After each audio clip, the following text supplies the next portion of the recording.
Quelles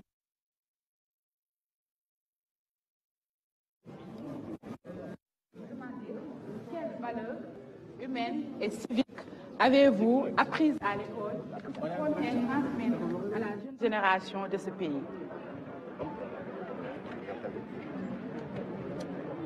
Les autres questions? Un autre élève? Je réponds. C'est la question numéro 3. Non, le président va répondre Avant la d'abord. question numéro 3, je n'ai pas encore répondu à la question numéro 1. Il semble avoir été mandaté. Elle demande qu'est-ce que je dois faire, qu'est-ce que je compte faire pour valoriser la profession enseignante. La profession enseignante, elle a naturellement plus de valeur que n'importe quelle autre profession. Parce que c'est une profession qui forme l'individu, qui le prépare à la vie, qui le prépare à l'insertion. Et que c'est par l'enseignement qu'on transmet des valeurs, c'est par l'enseignement qu'on transmet le savoir. Donc cette profession, par définition, elle a plus de valeur que n'importe quelle autre profession. Maintenant, comment faire pour soutenir l'enseignant? Le soutien à l'enseignant c'est pas ce qui valorise l'enseignant, c'est reconnaître la valeur de l'enseignant. Mais l'enseignant, par définition, sa profession, elle a sa valeur. Le gouvernement met un point d'honneur sur l'éducation de façon générale. Parce que c'est de l'éducation qu'on prépare la société à travers des individus qu'on forme en leur inculquant des valeurs à travers lesquelles ils pourront servir leur pays, à travers lesquelles ils pourront être utiles à leurs semblables et à travers lesquelles ils pourront être utiles à leur communauté et j'allais même dire à l'environnement. Les enseignants, comme dans d'autres professions de la fonction publique, ont eu beaucoup de revendications qui ont été prises en charge diversement par les différents gouvernements.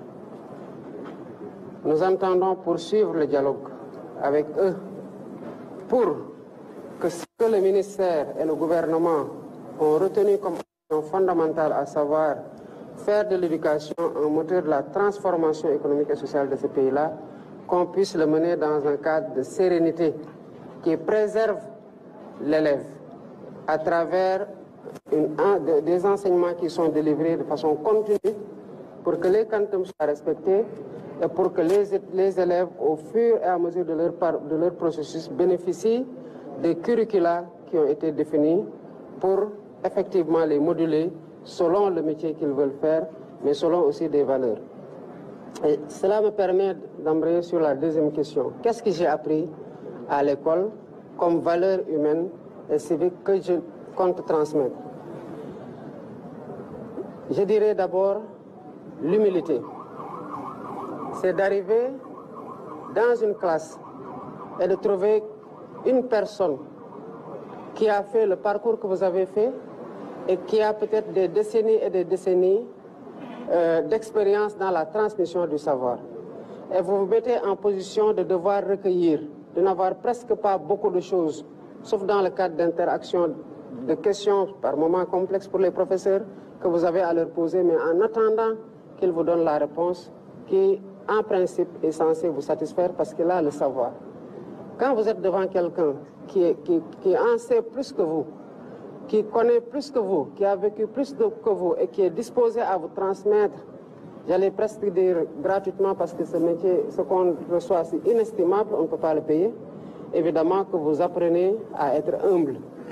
Mais quand vous êtes dans un environnement aussi avec d'autres élèves, vous avez le même QI, vous avez en principe les mêmes prédispositions. Qu'est-ce qui fait la différence? Le travail acharné. La recherche permanente et la compétition saine entre élèves. Pour vous dire que si tel élève a pu exceller dans cette matière-là, ce n'est pas forcément un don naturel. C'est d'abord et avant tout le fruit de son effort, de son sérieux, de son engagement dans ce qu'il est en train de faire. Et c'est la valeur travail. Il y a deux domaines dans lesquels j'ai appris que l'effort ne se perd jamais. c'est le sport. Quand vous faites vraiment du sport, vous voyez les résultats par rapport même à votre physiologie. Le sportif qui s'entraîne le plus progresse plus que celui qui s'entraîne moins. Pourquoi? Parce qu'il fait plus d'efforts à acquérir des aptitudes par rapport à d'autres qui en font moins. L'autre, c'est dans le domaine de l'apprentissage, quel que soit le métier. Pas seulement l'éducation, mais même dans les autres métiers. Celui qui y met plus de sérieux, qui y consacre plus de temps et qui est conscient des objectifs qu'il recherche à travers ces efforts permanents plutôt, est celui qui s'érige comme étant le meilleur. Donc, humilité, travail.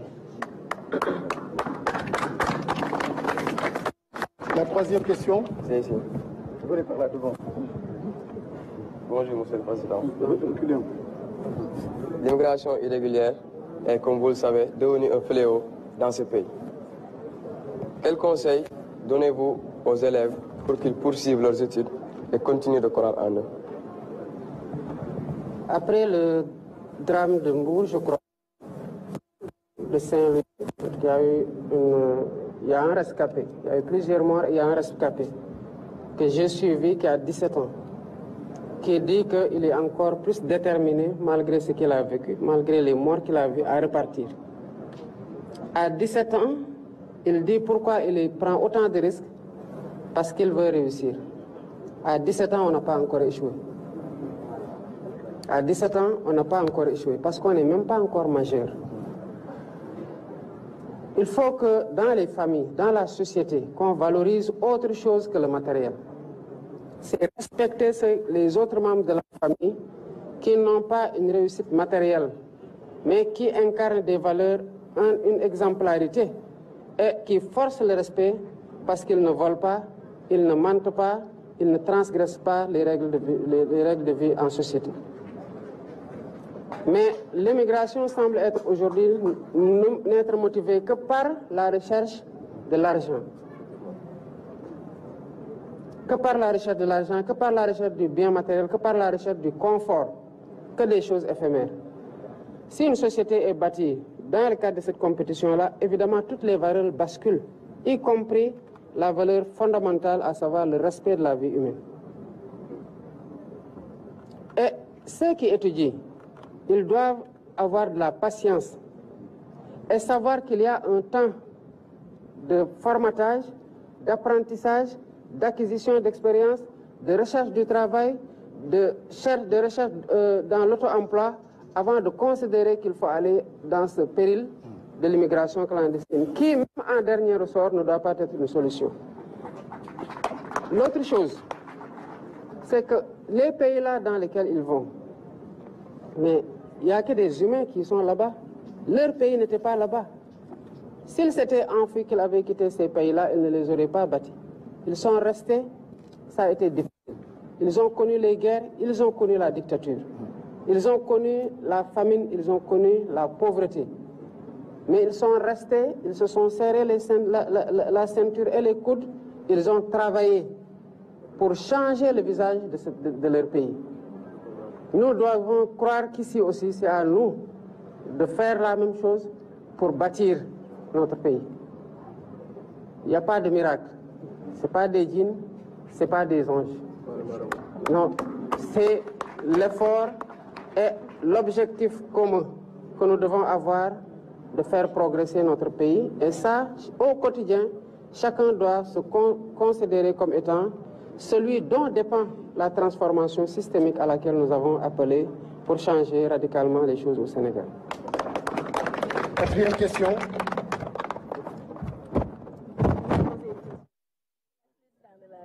lan la leen di dégg ñoom tout tànk yi ci set setal bi nga xam ne woote na ko. Néné pose la question là. Néné la ko. fexe leen rek ba garab bu ñu samp ngeen di woo mag ñi ne leen arrosé leen garab bi ngeen fexe ba garab bi bu ngeen di màgg garab gi di màgg seen wet. saa bu nekkee mango bu ngeen màggee di ngeen mën a yuti ci mango yi dégg nga. Salut, Monsieur le Président. Monsieur le Président, actuellement, on constate que beaucoup d'élèves dans notre pays n'atteignent pas la réussite souhaitée. À cet effet, Son Excellence, que comptez-vous faire pour que la réussite de tous soit à la règle au Sénégal? D'abord, tout commence à l'école. Je me rappelle quand on a eu la maîtrise en droit, on a organisé une fête de sortie de promotion avec un panel qu'un professeur, qui s'appelait Roch Niawi à l'université, a animé. Et le thème du panel était « Après la maîtrise, quelle perspective ?» Parce que quand on a la maîtrise en droit, on pense qu'on veut dire maître en droit ou maître en sciences juridiques. Pour nous, c'était quelque chose d'important parce que c'est dur d'arriver à la maîtrise, évidemment. Et en débutant la conférence, il dit, le thème c'est « Après la maîtrise, quelle perspective ?» Mais il n'y a pas de perspective après la maîtrise. Ça nous a douchés. Mais il enchaîne et dit, parce que vous avez beaucoup de savoir, mais vous n'avez encore aucun savoir-faire. Or, dans l'emploi, on vous emploie pour mettre en œuvre un savoir-faire, une compétence pratique. Et il dit aussi que vous êtes combien à avoir la maîtrise cette année? Combien l'ont eu l'année dernière, les années d'avant, et quel est le nombre de places au concours auquel vous êtes admis, qui ont été ouverts l'année dernière pour voir ce qui vous attend, et dans le cadre de quel concours vous devez compétir avec les promotions précédentes et les promotions à venir. Évidemment, ça a commencé à douter dans nos têtes. Hein? Mais il dit, seul le sommet n'est pas encombré. Donc, faites en sorte de considérer que la maîtrise n'est pas la fin des études, ni la fin de l'acquisition des connaissances. Et ça, c'était 4 ans après le bac. Donc, les élèves qui sont avant le bac, et même qui deviennent étudiants juste après le bac, c'est ce que je disais tout à l'heure à votre camarade, doivent considérer qu'il y a un temps d'apprentissage, d'acquisition de connaissances, mais une acquisition ferme pour être sûr qu'on domine plus ou moins la matière dans le cadre de laquelle on se spécialise, ou le métier dans le cadre duquel on se spécialise.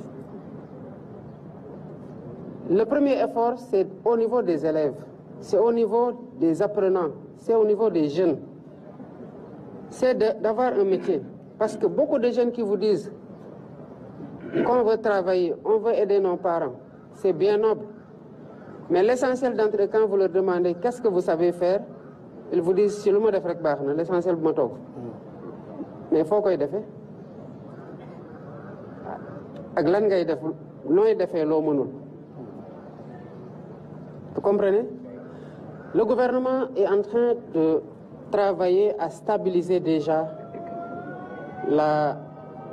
l'éducation nationale au niveau des écoles pour éviter qu'il y ait moins de grèves, pour que les curricula de formation soient délivrés et que l'élève n'ait pas de déperdition dans le cadre du cheminement.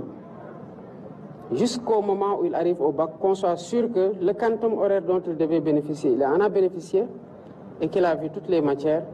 Et à travers la réforme des curricula, réduire le nombre de matières pour aller vers plus de spécialisation.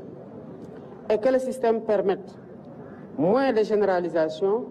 Les élèves qui n'ont pas les aptitudes pour la recherche scientifique soient déviés vers des filières de formation professionnelle. Parce que tout le monde n'est pas appelé à être agrégé. Si tout le monde était agrégé, qui bâtirait les maisons et les écoles? Si tout le monde était maçon, qui ferait la plomberie?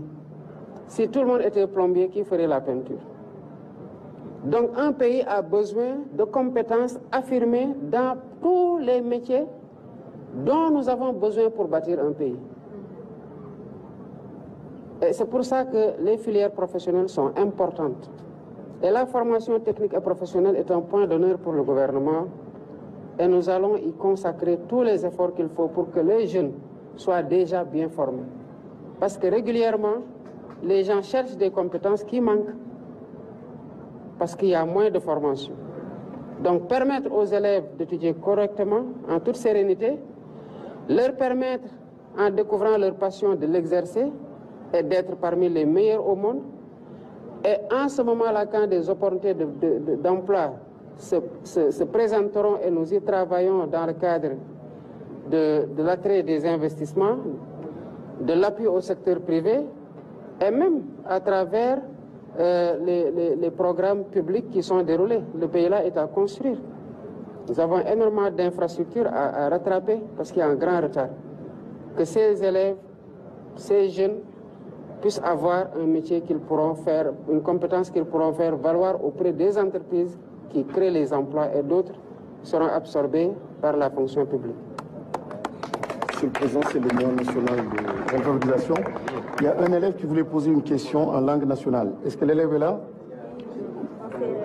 Oui, la dernière question. C'est vous, en langue nationale? C'est le mois national de l'alphabétisation. C'est Viviane. Posez votre question. Bonjour, Monsieur le Président. Dans un contexte mondial marqué par l'évolution des technologies, ne pensez-vous pas qu'il est temps de moderniser notre éducation? Et pour cela, que comptez-vous faire? L'éducation est en train d'être modernisée à travers l'ouverture de filières, le renforcement de filières qui s'arriment à l'évolution technologique. Si vous avez remarqué récemment, je suis parti à la Silicon Valley. Et quand je suis parti à la Silicon Valley, c'était pour promouvoir un New Deal technologique qui fasse du Sénégal un hub technologique en Afrique de l'Ouest, particulièrement, mais en Afrique de façon plus générale. Parce qu'il faut ouvrir l'éducation aux nouveaux métiers, à savoir la formation au métier de l'intelligence artificielle et au métier numérique. Mais vous avez vu dès cette année, le ministre a ouvert l'enseignement de l'anglais dès le primaire à certaines écoles, ce qui va vers une tendance de généralisation.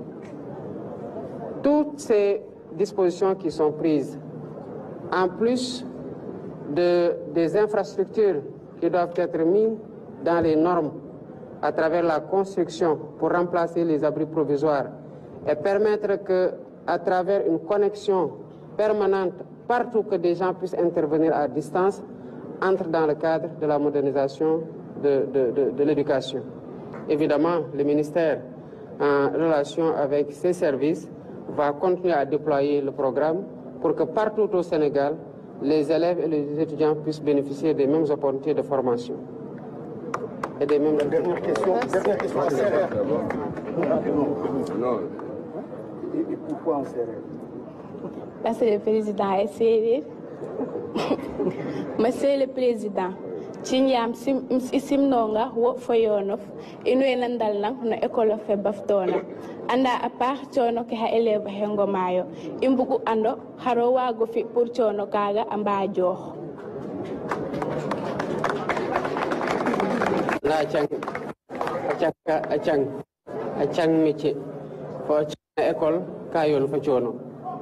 Chono moom waagee ñàkk ñoo xeex na la yaa faw ram jangtaame andaam baftooguma onkat baftoogum gar jangit fudoox kat futoox dakwatnit kiranne soga xaat andaam ñaaƴoogam au bas mot entre 7 à 10 kilomètres en aller-retour kon évidemment a cang moom waagee ñàkk yoon fa coono so ɗaanel waagro ɗaan la matière of jangno wara gar école o ɗana je tamit o wara fi ndang pour nan loxga profala leya pour wagne jang o xadanga wara fi exercice wara évaluer el wara fi composition so o ref xa andona go jigonu ko ci eloten parce que li geful ro wage ñako yoon fa coono ka jigna moment na andona ra o sona moment na andona fogang xanu ñot no sax ñot ro parce que rago so ko commencer à liguey wara xessa après derrière évidemment contrainte la casse d'ordre familiale mbag ngar gem bagna te ref o xagar na école na warona jangit o bëgg nga fad na bibliothèque o sob bibliothèque na andona xana waga jang o bëgg nga accéder na connexion pour fi recherche pas pour ref na réseaux sociaux gëna mais pour fi recherche o waga jig connexion na waga na tax fi recherche o bëgg nga tamit examen fada nga waga fi examen normalement o bëgg nga fi formation la kas waga fi formation la kas mais fa jang wage ñak yoon fa coono so xana janga baɗet na ma hatit ka no fly fatadet ma ando no maga to waɗit ka coono pour fait coono na waga wañu lam investissement o xamo jongo sonna cang reere o njaaj a refa nga o maak a jega beaucoup de chance tamo nga ñoot no